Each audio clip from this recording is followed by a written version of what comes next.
بسم اللہ الرحمن الرحیم۔ عزیز طلباء السلام علیکم، امید ہے آپ سب خیریت سے ہوں گے۔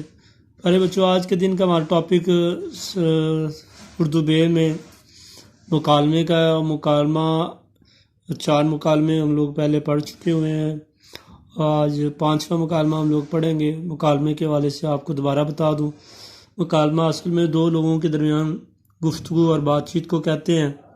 مکالمہ تحریری صورت میں بھی ہو سکتا ہے اور زبانی بھی ہو سکتا ہے، اور مکالمے کے اندر فطرتی گفتگو بھی ہوتی ہے اور مصنوعی گفتگو بھی ہوتی ہے، یعنی جو انسان کی فطرت اور طبیعت میں بات شامل ہوتی ہے وہ بھی اس کے اندر جو ہے مکالمے کے اندر استعمال ہوتی ہے، اور مصنوعی بناوٹی خود سے جو ہے وہ مصنوعی طور پر خود بنا کر کچھ جملے بھی ایڈ کیے جاتے ہیں۔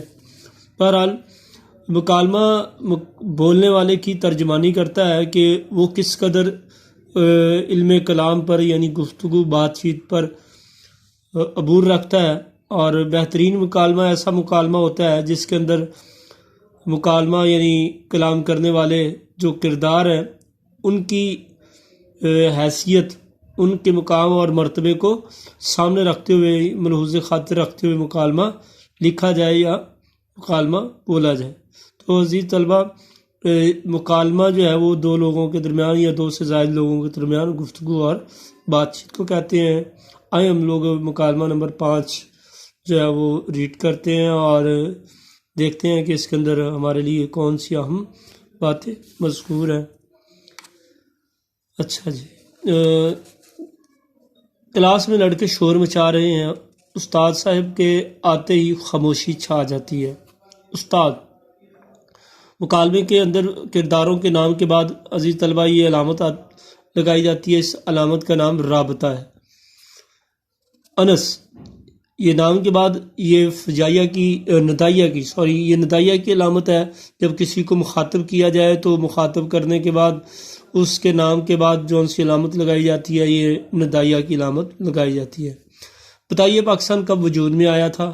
اور اب دیکھیں یہ اس جملے کے اندر 2 علامتیں استعمال ہوئی ہیں، ایک ندائیہ کی، اور یہ چونکہ سوال پوچھا گیا ہے تو سوال کی صورت میں آخر میں جو سی علامت لگائی جاتی ہے یہ سوالیہ کی ہوتی ہے۔ تو اس کے بعد استاد صاحب کہتے ہیں انس بتائیے پاکستان کب وجود میں آیا؟ انس، پاکستان 14 اگست 1947 کو وجود میں آیا تھا۔ استاد، سب سے پہلے برصغیر پاک و ہند میں اسلامی سلطنت کی بنیاد کس نے رکھی تھی؟ انس، محمد بن قاسم نے برصغیر میں اسلامی سلطنت کی بنیاد رکھی تھی، اور بعد میں آنے والے فاتحین کے لیے سلطان محمود غزنوی اور محمد غوری نے راستہ صاف کیا۔ فاتحین، فاتح کی جمع ہے، فاتح فتح کرنے والے کو کہتے ہیں۔ استاد، شاباش۔ محمد بن قاسم نے کس سن میں ہندوستان پر حملہ کیا؟ صابر، 1712 عیسوی میں کیا تھا، جبکہ اس نوجوان فاتح نے راجہ طاہر کو شکست دے کر سندھ میں اسلامی حکومت قائم کی۔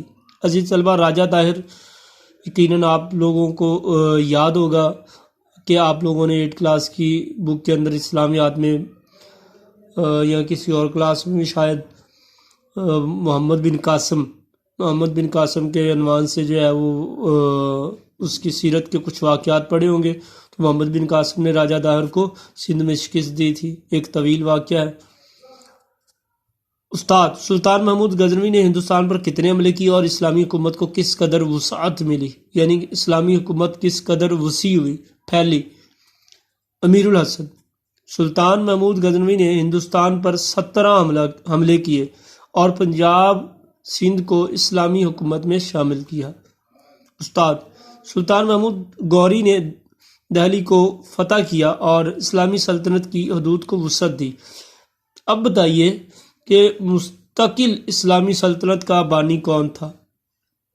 یعنی برصغیر کے اندر جو ہے مستقل طور پر لگاتار کافی عرصے تک جو حکومت قائم رہی اس کا بانی کون تھا؟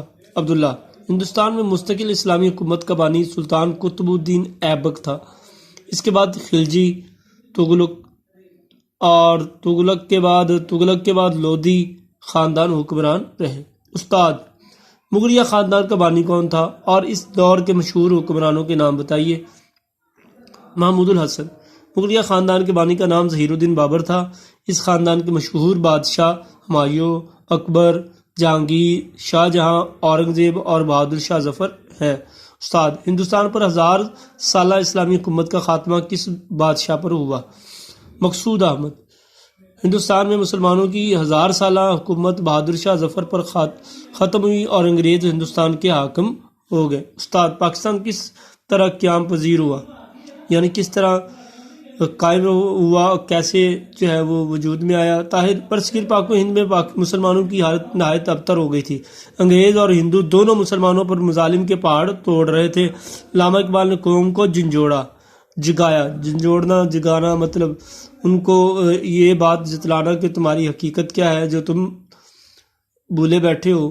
برصغیر کے مسلمان جو اپنی اصل کو، اپنی حقیقت کو، اپنی آزادی کو بھول گئے تھے، علامہ اقبال نے انہیں جگایا اور انہیں اس بات کے لیے قائل کیا کہ مسلمان ایک علیحدہ مملکت ہے اور اس کے لیے کوششیں کی جائے۔ اس پیچھے طویل اس کے اوپر جو ہے وہ واقعات اور مضامین آپ لوگ سنتے رہتے ہوں گے۔ پاکستان کا نظریہ پیش کیا علامہ اقبال نے وہ قوم کو جگا کر، اور جسے قائد اعظم محمد علی جناح کی شبانہ روز محنت اور جد و جہد نے انگریز اور ہندو کو شکست دے کر قائل کر لیا۔ شبانہ روز، شبانہ رات دن، شبانہ روز رات اور دن محنت کر کے جو ہے وہ جگایا، اور پھر جو ہے وہ پاک و ہند کے وہ علاقے جن میں مسلمانوں کی اکثریت ہے پاکستان کے نام سے آزاد اور آباد رہے۔ پاک و ہند، پاک سے مراد پاکستان اور ہند سے مراد ہندوستان۔ چنانچہ 14 اگست 1947 کو پاکستان کے قیام کا اعلان ہوا اور قائد اعظم پاکستان کے پہلے حاکم مقرر ہوئے۔ تو عزیز طلبہ، یہ تھا ہمارا آج کا مکالمہ۔ نیکسٹ لیکچر کے ساتھ کل ملتے ہیں۔ کل تک کے لیے اللہ حافظ، السلام علیکم۔